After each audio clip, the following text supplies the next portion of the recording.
IAS IPS अफसर भेजे जाते हैं, लोकल अफसरों का अधिकार चला जाता है क्या? चला जाता है तो जम्मू कश्मीर में कैसे चला जाएगा?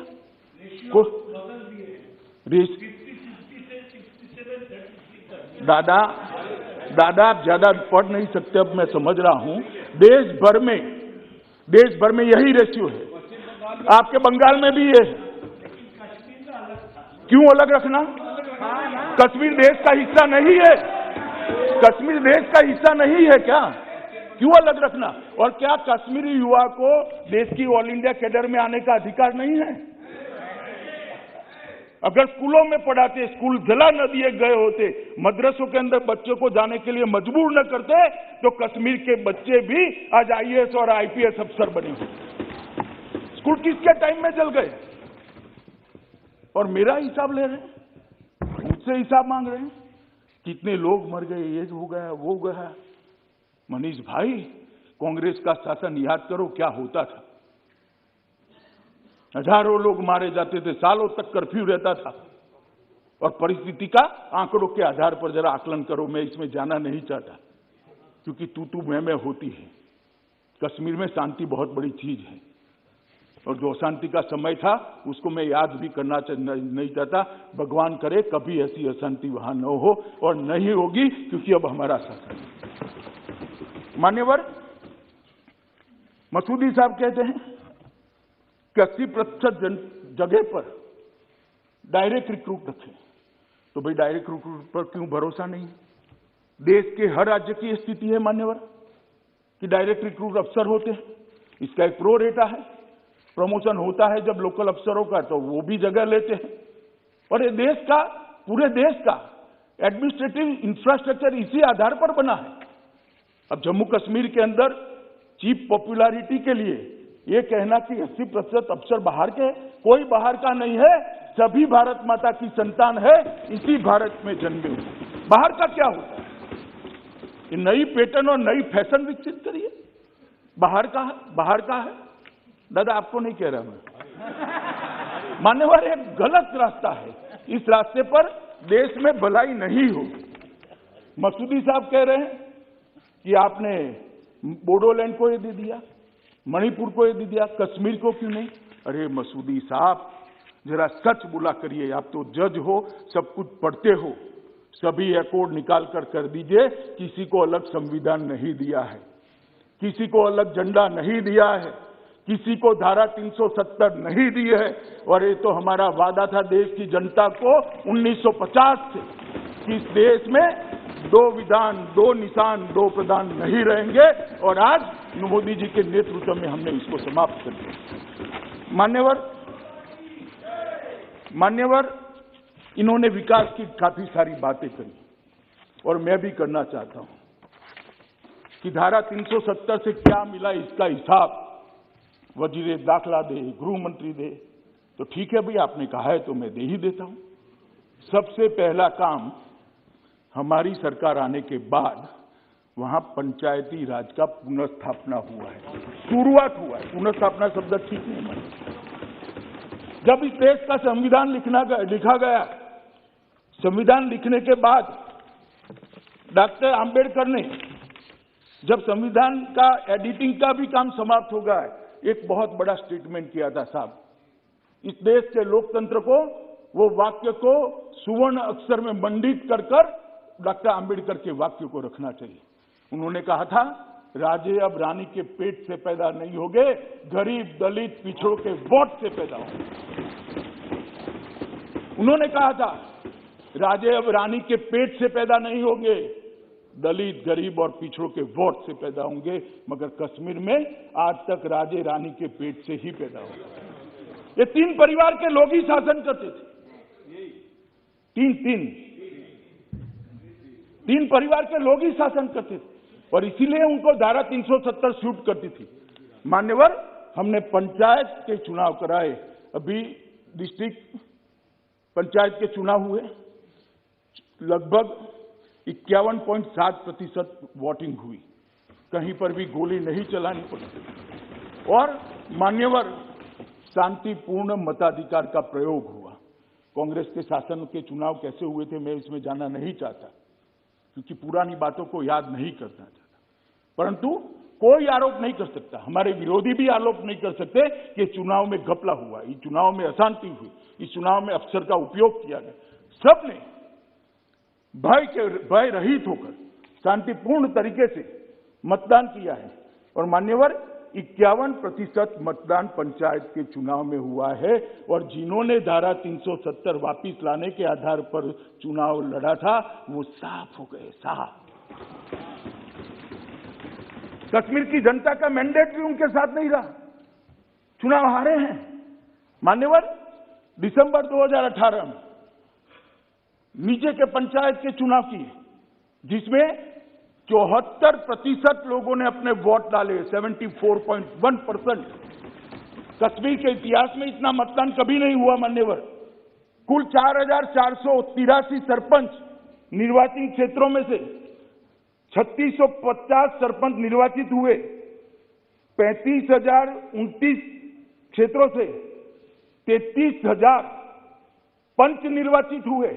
अब वहां पर राजे रानी के पेट से नहीं जन्म लेंगे मान्यवर, वोट मत पत्रक से लेंगे। ये इसका सबसे बड़ा उदाहरण है। आज जो पंच बना है, जो सरपंच बना है, जो जिला पंचायत का सदस्य बना है, कल एमएलए बनेगा, किसी की कृपा की जरूरत नहीं है। जम्मू कश्मीर की आवाम उसको अपना नेता बना लेगी और नए नेता चुन कर आएंगे जो विकास में मानेगा। मान्यवर, ये जो चुनाव हुए इसके लिए मैं जम्मू कश्मीर की जनता, सभी वहां के सुरक्षा बल, चुनाव आयोग और जम्मू कश्मीर के एडमिनिस्ट्रेशन को हृदय से इस देश के गृह मंत्री के नाते बहुत बहुत बधाई देता हूं कि मोदी जी ने जो करने की इच्छा रखी थी उसको आप सब ने मिलकर पूरा किया है। और सिर्फ चुनाव कराकर हम नहीं रुके मान्यवर, उनको अधिकार दिया है, उनको बजट दिया है। पहले 5,000 रुपया भी सरकार से मांगना पड़ता था सरपंच को, ऐसी स्थिति थी। आज उनको हमने स्थिरता प्रदान की है, पंचायतों को सुदृढ़ किया है, वहां पर अफसर भेजे जा रहे हैं। 21 विषय पूरे के पूरे एडमिनिस्ट्रेशन के 21 विषयों को पंचायतों के हवाले कर दिया गया है और लगभग 1500 करोड़ रुपया सीधा उनके बैंक अकाउंट में डालकर जम्मू कश्मीर के गांवों का विकास का रास्ता प्रशस्त किया। मध्याह्न भोजन योजना उनको सौंपी गई, आंगनवाड़ी उनको सौंप दिए गए, आईसीडीएस पंचायतों को सौंप दिया गया और मनरेगा का काम का मॉनिटरिंग उनको सौंप दिया गया। और एक अभी जो निर्णय करा है एलजी साहब ने, जम्मू कश्मीर की सरकार ने खनन का अधिकार भी पंचायती राज संस्थानों को दे दिया। इसमें हिस्सा भी देश में कहीं नहीं है। इससे वो आत्मनिर्भर होंगे, अपने गांव का विकास करेंगे। ये डिसेंट्रलाइजेशन जो किया है, नीचे तक सत्ता को परकोलेट करने का काम किया है, वो धारा 370 हटाने के कारण हुआ है। 70 साल तक नहीं हो सका था। माननीय महोदय, बीडीसी के अध्यक्ष को डीएम के समकक्ष स्थान दिया गया है। उग्रवादी घटना में मारे गए किसी भी निर्वाचित सरपंच, पंच, बीडीसी अध्यक्ष के लिए 25 लाख रुपए की राशि की व्यवस्था की है और क्षमता संवर्धन के लिए उनकी ट्रेनिंग का भी प्रोग्राम करा है, क्योंकि काफी नए हैं लोग, वहां परंपरा ही नहीं थी, नई परंपरा स्थापित हो रही है। इनकी ट्रेनिंग की भी बड़ी व्यवस्था कर दी गई है और स्थानीय इकाइयों के चुनाव भी कराए गए। मैं इसकी बहुत डिटेल में नहीं जाना चाहता। मान्यवर कहते हैं कि क्या फर्क आया, फर्क मैं बताता हूं। पहले जम्मू और कश्मीर, जहां पर भी राजधानी होती थी श्रीनगर, वहां पर भी सारे अधिकार सेंट्रलाइज थे। अब अफसरान कभी गांव में नहीं जाते थे, चुने हुए प्रतिनिधि जाते थे, एमएलए जाते थे, मगर अफसरान नहीं जाते थे। हमने सारे राजपत्रित अधिकारियों को आवंटित पंचायत के अंदर 2 दिन और 1 रात का निवास करना कंपलसरी करा माननीय अध्यक्ष जी, और वहां जाकर जमीनी स्थिति वो देखने लगे। उनका उद्देश्य है, उनको काम दिया गया है, वहां विकास के काम जो अटके हैं, जो कमी है, जो कमियां हैं, उसकी लड़ी को जोड़ने का उनको काम दिया गया है। पंचायत को सशक्तिकरण करने का, और प्रत्यक्ष रूप से जो वहां 2 बार ये अभियान चला, उसमें से लगभग 20,000 छोटे मोटे काम आए हैं, जिसमें से 18,000 कामों को स्वीकृति दे दी गई। कहीं पुलिया बनानी थी, कहीं जोड़ता हुआ रोड बनाना था, कहीं तालाब के अंदर तालाब तो था मगर पानी जाने के रास्ते भर गए थे, कहीं तालाब को सफाई करने की व्यवस्था नहीं थी, कहीं कूड़ादान नहीं था, कहीं बिजली का खंभा था, तार चोरी कर गए थे। ऐसे 20,000 से ज्यादा काम ढूंढे गए और 18,000 कामों की स्वीकृति दे दी है और वो विकास के रास्ते पर आगे बढ़ गए। माननीय अध्यक्ष जी, 3 बार ये कार्यक्रम हुआ है और बहुत सफल हुआ है। पूरे जम्मू और कश्मीर में इससे बड़ी जन भागीदारी नहीं हुई। 5 लाख से अधिक मृत्यु, जन्म, दिव्यांगता, अधिवास, ये प्रमाण पत्र वहीं मौके पर दिए गए। 5 लाख लोगों को जम्मू कश्मीर जाने की जरूरत, राजधानी में जाने की जरूरत ही नहीं और ये निरंतर चलने वाला है। मान्यवर, ये पूछते हैं हमें क्या किया, इसलिए मैं बताता हूं। 50,000 परिवार को स्वास्थ्य बीमा के तहत कवर कर दिया गया है। रोजगार के अंदर लगभग 10,000 युवाओं को कवर किया, 6,000 नए काम शुरू करे और 4,440 क्रिकेट और फुटबॉल की किटों को गांवों में पहुंचकर बच्चों के हाथ में बंदूक की जगह क्रिकेट का बैट हो, इसकी व्यवस्था हमने करी। और मेरा शहर मेरे गौरव के तहत ये शहरी विकास के लिए भी किया है। मान्यवर, विकास का काम को जहां तक गति देने का सवाल है, मोदी जी प्रधानमंत्री बने तब से जम्मू कश्मीर उच्चतम प्राथमिकताओं वाला, क्योंकि जम्मू कश्मीर ने बहुत सहा है। उनके दर्द को मैं कुछ शब्दों में सिर्फ यहां बयान नहीं कर सकता मान्यवर, बहुत सहा है। इसलिए लगभग प्रधानमंत्री विकास पैकेज पीएम योजना की जो घोषणा हुई, उसका पुनर्निर्माण और मेगा विकास का जो पैकेज था, इसके तहत 58,627 करोड़ रुपए की परिव्यय की 54 योजनाएं थी मान्यवर, 54 योजनाएं थी और लगभग उसको बढ़ाकर 26% और बढ़ा गया। 20 परियोजनाएं, जिनमें से 7 केंद्रीय की थी, 13 संघ राज्य की थी, ये काफी हद तक पूरी हो चुकी। तो 20 परियोजनाएं तो पूरी हो चुकी है 54 में से, और बाकी 8 परियोजनाएं ये लगभग मार्च के अंत के पहले पूरी हो जाएगी। तो 54 में से 28 परियोजनाओं को पूरा करने का काम हमने कर दिया है। IIT जम्मू ने अपने परिसर में काम कर दिया है, शुरू कर दिया है। दोनों एम्स का निर्माण शुरू हो चुका है। अर्ध रिंग रोड जम्मू को 2021 में हम पूरा कर देंगे। 8.45 किलोमीटर की बनिहाल सुरंग को इस साल खोलने की योजना है। और सबसे बड़ी बात है, पीयूष भाई यहाँ बैठे हैं, 2022 में हम रेलवे से कश्मीर को, घाटी को जोड़ने का काम भी, दादा 70 साल में जो नहीं हुआ वो अब हो रहा है, वो आपको मालूम होने थे। चेनाब पुल 359 मीटर ऊंचा, चेनाब नदी पर विश्व के सबसे ऊंचे रेल पुल का निर्माण किया गया, निर्माण चालू है, अगले साल पूरा हो जाएगा। शहरी परिवहन के लिए लगभग 10,599 करोड़ रुपए का DPR तैयार कर दिया गया है। लाइट रेल ट्रांजिट सिस्टम को भी 4 वर्ष में हम पूरा करेंगे, जिसके जम्मू और कश्मीर में 2 कॉरिडोर होंगे। परियोजना के DPR को अंतिम मूल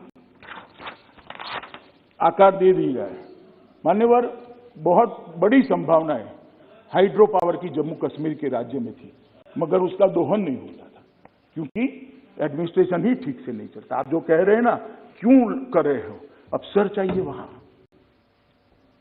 हम जम्मू कश्मीर को मंथर गति से चलाना नहीं चाहते, जम्मू कश्मीर के विकास को द्रुत गति से चलाना चाहते हैं। इसीलिए अफसर चाहिए, इसीलिए अफसर भेजना चाहते हैं। प्रचुर जल संसाधन है मान्यवर, वहां पर प्रचुर, लगभग 14,867 मेगावाट की तराशी गई जल विद्युत की क्षमता है। उसमें से 70 साल में 3504 मेगावाट का दोहन किया गया है।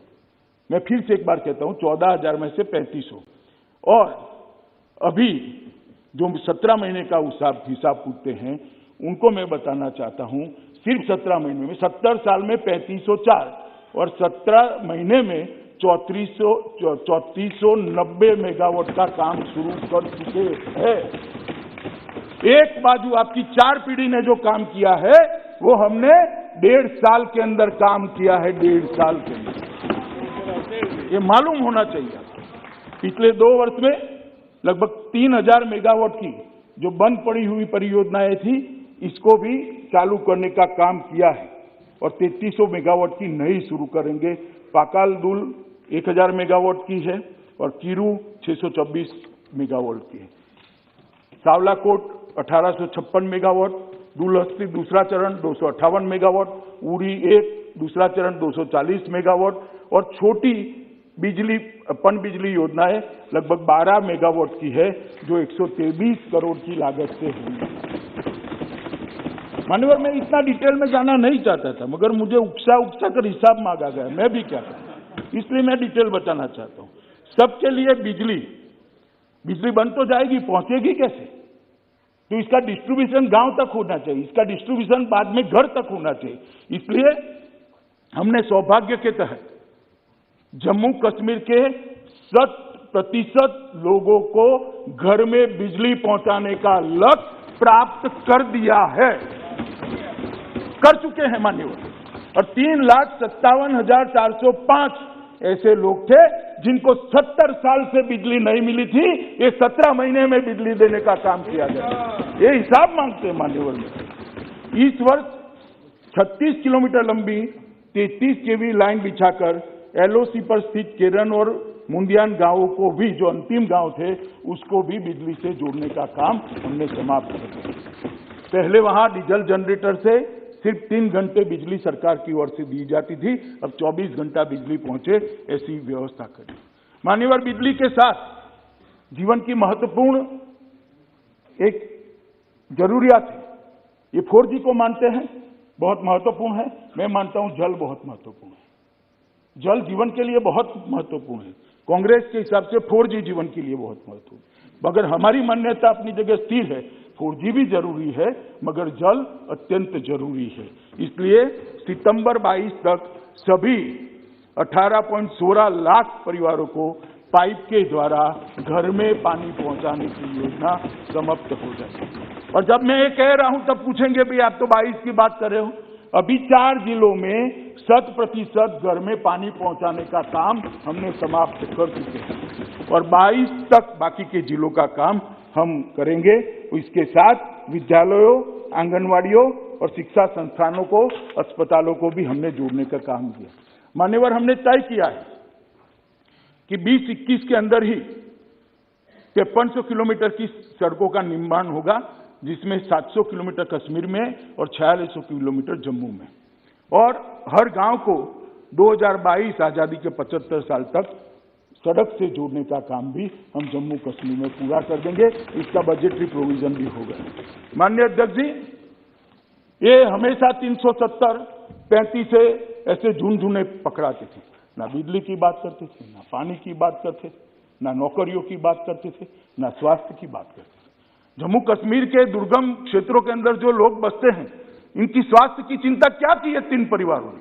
मैं पूछना चाहता हूं, 70 साल तक आपने शासन किया, जम्मू कश्मीर के अवाम के स्वास्थ्य के लिए आपने क्या किया?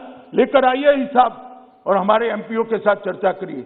मान्यवर, मैं सदन को गौरव के साथ बताना चाहता हूं कि ये नरेंद्र मोदी सरकार में, नरेंद्र मोदी सरकार के कालखंड में और 17 महीनों में, जो 17 महीने बोलते हैं, इसमें हमने जम्मू कश्मीर के पीएमडीपी के तहत स्वास्थ्य मंत्रालय से 881 करोड़ रुपए की राशि ऑलरेडी भेज दी है, जिसमें से 754 करोड़ रुपए की राशि व्यय की जाती है।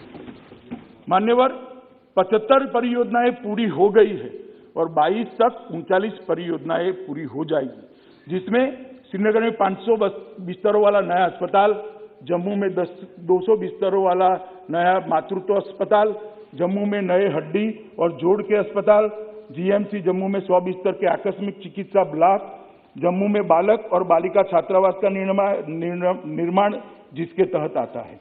और माननीय अध्यक्ष जी, देश भर के 60 करोड़ गरीबों को मोदी सरकार ने आयुष्मान भारत का आशीर्वाद देकर 5 लाख रुपए तक का स्वास्थ्य फ्री ऑफ कॉस्ट दिया। मान्यवर, मसूदी साहब पूछते थे क्या किया जम्मू कश्मीर के साथ, क्या किया, एग्रीमेंट नहीं पढ़ते, शासन का एग्रीमेंट होता है जनता के साथ। अरे भाई, एग्रीमेंट तो कागज पर होता है, जम्मू कश्मीर तो हमारे दिल में है, दिल में।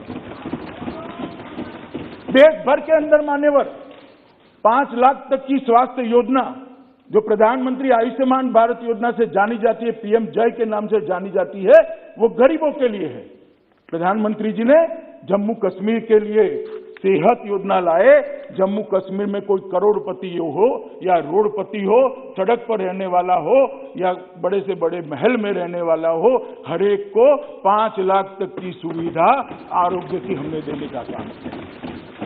और मान्यवर में देखता था, मैं कार्यक्रम में उपस्थित था वर्चुअल तरीके से, लोगों की आंख में आंसू थे। एक बूढ़ी महिला कश्मीर घाटी की मां बता रही थी कि 70 साल तक हमारा किसी ने चिंता नहीं किया, नरेंद्र मोदी जी ने आकर हमारी चिंता की, अब मुझे इलाज कराने के लिए किसी के सामने हाथ फैलाने की जरूरत नहीं है, मेरी सरकार वहां बैठी है जो मेरा इलाज कराएगी। मान्यवर, ये जो हमने किया है, लगभग हर एक व्यक्ति को सेहत योजना के तहत कवरेज देने का काम किया है। और मैं मानता हूं जम्मू कश्मीर बहुत कम राज्यों में से एक राज्य है जिसका हर एक व्यक्ति स्वास्थ्य योजना के तहत कवर किया गया है। मान्यवर, कोविड के खिलाफ लड़ाई भी इसी समय में हम लड़े, जो 17 महीने का हिसाब मांगा जाता है, इसी के तहत लड़े। और सबसे अच्छा कोविड प्रबंधन एलजी के नेतृत्व में जम्मू कश्मीर सरकार ने किया। टीकाकरण का काम भी बहुत स्मूथ तरीके से घाटी और जम्मू दोनों तरफ चल रहा है। मान्यवर, एम्स की स्थापना की है, 2 एम्स बनाने का काम किया है और लगभग 2000 करोड़ रुपया एक एम्स का, 4000 करोड़ रुपया एम्स के लिए भारत सरकार ने यहां भेजा है। इसकी शुरुआत हो गई है। नए मेडिकल कॉलेज की स्थापना, 7 नए मेडिकल कॉलेज, 70 साल में 3 थे, 17 महीने में 7, अनंतनाग, बारामूला, रजौरी, डोडा, कठवाड़ा, हंदवाड़ा और उधमपुर, ये 7 नए मेडिकल कॉलेज की शुरुआत हुआ है। और 5 मेडिकल, उसमें से 5 का एक टेम्परेरी परिसर के अंदर शिफ्ट व्यवस्था के आधार पर बच्चों को पढ़ाने का कामकाज भी हमने शुरू कर दिया है। राह नहीं देखिए, इसको सिविल अस्पताल के, और 22-23 में और 2 मेडिकल कॉलेज भी हम चालू कर देंगे। लगभग